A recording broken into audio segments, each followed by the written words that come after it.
इसमें जो basic principle अगर आप याद करेंगे तो सदा सुखी रहेंगे।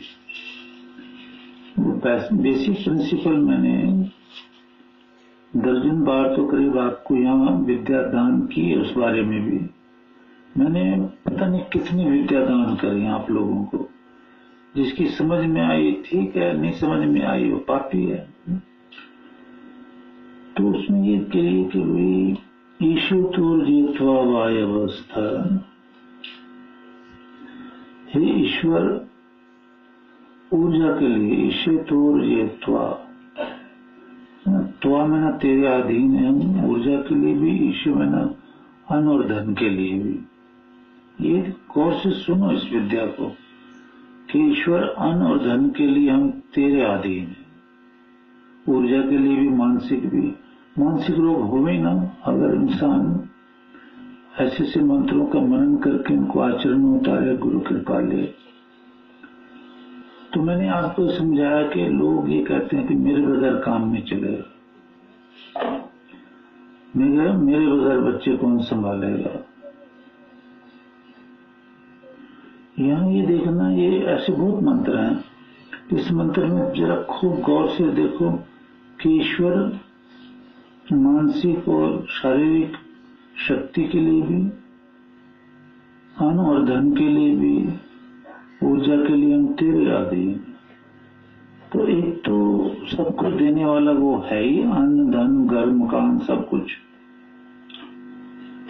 तो लोग जब ये कहते हैं कि देखो जी मैंने अपनी मेहनत की कमाई से कमाया है ये सारा, मैंने घर मकान बना के रख दिया बच्चों के लिए, मैंने ये, तो एक तो इंसान को भगवान वही दुत्कार दे देता है।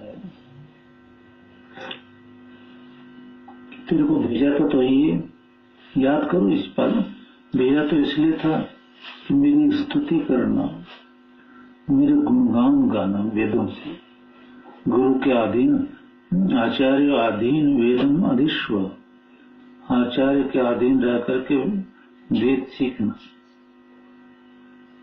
तो कहना कि ईश्वर तेरी कृपा से मैंने ये धन कमाया, ये मेरा नहीं है, इधर न मम। अब वो मैंने बताया आपको कि जीवात्मा तो कमा सकता ही नहीं है, आप तो कमा सकते ही नहीं है, मैं तो धन कमा सकता ही नहीं हूं, आप भी नहीं कमा सकते, दुनिया का कोई इंसान कुछ नहीं कमा सकता, क्योंकि वो ओरिजिनली जीवात्मा है। और जीवात्मा के हाथ पैर आंख नाक नहीं होते, वो देख नहीं सकता, वो उसके पैर नहीं है, चल नहीं सकता, कान नहीं है, सुन नहीं सकता, उसकी ये शेप चेतन है, अविनाशी है। जब वो गर्भ में आता है कर्म अनुसार माता के, तो वहां ईश्वर उसको 10 प्राण दान करता है, 10 प्राण की प्रतिष्ठा करता है वो, और उसका शरीर बनना शुरू होता है, फिर और प्राण आ जाते हैं, फिर शरीर बन जाता है। तो जिस शरीर से हम कमाते हैं बड़े होके, वो ईश्वर का दी हुई भीख है, वो हमको दी हुई उसकी भीख है, वो उसका दिया हुआ दान है। ये शरीर आंख नाक का क्यों गर्व करते हो, क्यों इतराते फिरते हो, ये तो उसकी दी हुई भीख है। जीवात्मा तो अंधा लंगड़ा लूला बहरा है। अब जब ये शरीर आ जाता है तो जीवात्मा चलने लगता है शरीर से, कान से सुनने लगता, आंख से देखने लगता। दे दी ना ईश्वर ने 5 ज्ञानेंद्रिय 5 कर्मेंद्रिय, पर दी थी प्रेज करने के लिए, स्तुति के लिए, प्रार्थना के लिए, उसकी भक्ति के लिए। ये गूढ़ रहस्य किसी के समझ में नहीं आ रहा। और सबसे बड़ी तो आचार्य देवो भव, जो इतने बड़े बड़े रहस्य आचार्य निकाल कर देता अपने हृदय से, क्योंकि उसके हृदय में भगवान ने प्रकट किए हैं ये रहस्य, वो मंत्र दृष्टा होता है। तो भौतिकवाद की बुद्धि देखो, भौतिकवाद में लोगों ने अपने कई भगवान बना लिए, क्या अंधविश्वास पैदा किया। तो एक भजन मैंने सबसे पहले गाया था जम्मू में, गीता भवन में यज्ञ चल रहा था बहुत बड़ा, कि दर्शन दो भगवान नाथ मेरी आंखियां प्यासी रही।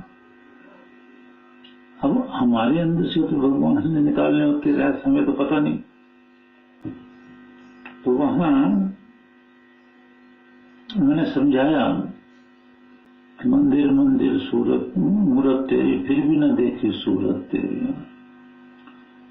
तो मैंने ये जीवात्मा की आंख नहीं होती, और चमड़े की आंख से कृष्ण महाराज कहते हैं, हे अर्जुन तू मेरा दर्शन नहीं कर सकता, यानी ईश्वर का दर्शन।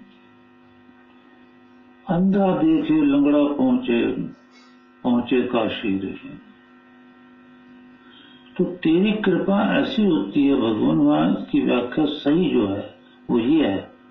और वो जो भौतिकवाद और पाप भरी व्याख्या, वो जो लिखने वाला भजन वो उसका है, वो नहीं है जो उसने लिखी।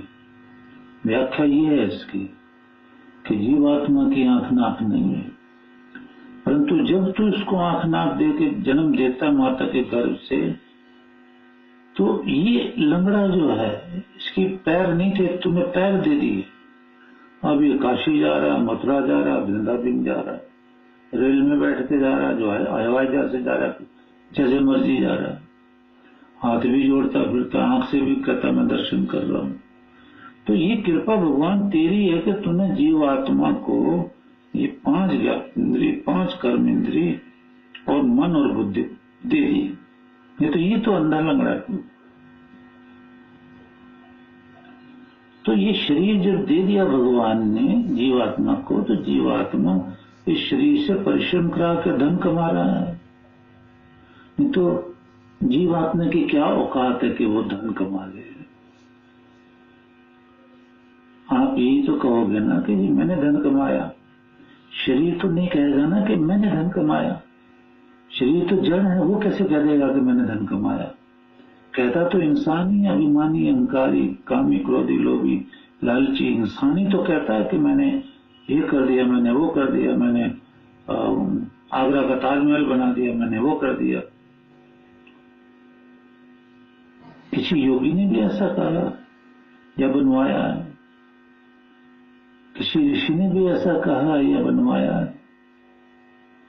वो तो कहते प्रभु यहाँ मेरा कुछ नहीं है, जो कुछ किया तूने और जो कुछ हम कर रहे हैं वो तेरी कृपा से कर रहे हैं, तूने हाथ पैर दिए हुए हैं, तू करवा रहा है। तो हर समय हम कम से कम 50-60, ऐसे तो ईश्वर ने 50 साल बोले, तो 60 साल की आयु के बाद हम ईश्वर में लगे ना। फिर भी इस संसार में काम करोड़ मतलब अहंकार, निंदा, द्वेष, चुगली, गाली गलौज, लड़ाई दंगा फसाद, ये वो बहुत बुरा हश्र होता है। फिर अगला जन्म किसी ने नहीं देखा, ऐसा लोग बोलते हैं, और इस बेस पे लोग पाप करते हैं। अगला किन दिट्ठा, ये जग मिठा, ये जग मीठा खाओ पियो, अगला किसने देखा है भाई। अगला देखने के लिए ही वेद का ज्ञान दिया ईश्वर, योगियों को योग सिद्ध कराया भगवान। मंत्र दृष्टा ऋषि उत्पन्न हुए हर युग में कि भी अपने जीवन का अध्ययन करो। तुम पिछले जन्मों का कर्म भोगने यहाँ आए हो, तुम्हारे पिछले बहुत जन्म हुए, दिखा तो रहे हैं योगी, बता तो रहे हैं। और इस जन्म में अगर अच्छे कर्म ने किए तो अगले कई जन्मों में तुम इन किए हुए कर्मों का भोग बहुत दुखों के रूप में भोगोगे, कुत्ते, बिल्ली, गाय, भैंस की योनियों में। और व्यास मुनि कहते हैं ये सिद्ध पुरुष होते हैं ना, योगी जन, समाधि, ये जो बोलते हैं ये इनका अपना अनुभव होता। अनुभव में ये तत्व दर्शन, जैसे श्री राम को लिखा कि वेदज्ञ सर्वशास्त्र तत्वज्ञ तत्व का मतलब होता दर्शन, अनुभव कि ईश्वर निराकार है, उस निराकार की अनुभूति हो चुकी है समाधि में। तो ऐसे ये जीवात्मा के हाथ पैर नहीं है, इसका अनुभव हो चुका है। भगवान हाथ पैर देता है, गर्भ में इसका अनुभव हो चुका है। एक तो वेदों में शब्द ब्रह्म है, वो तो था ही, लेकिन अनुभव को तवज्जो दिए भगवान ने। शब्द ब्रह्म तो कहते सुनो, लेकिन वो तुम्हारा समाधि का अनुभव होना चाहिए। उसके लिए ट्राई करो अभी से, अगले अगले अगले अगले जन्म में गुरु कृपा से लगेगी कभी समाधि। अभी अधिकार ही नहीं, अभी पाप बहुत करते हो, बातें बहुत करते हो, भगवान और गुरु को उतना नहीं मानते हो। तो उसी हिसाब से इंसान को भगवान दंड देता रहता है।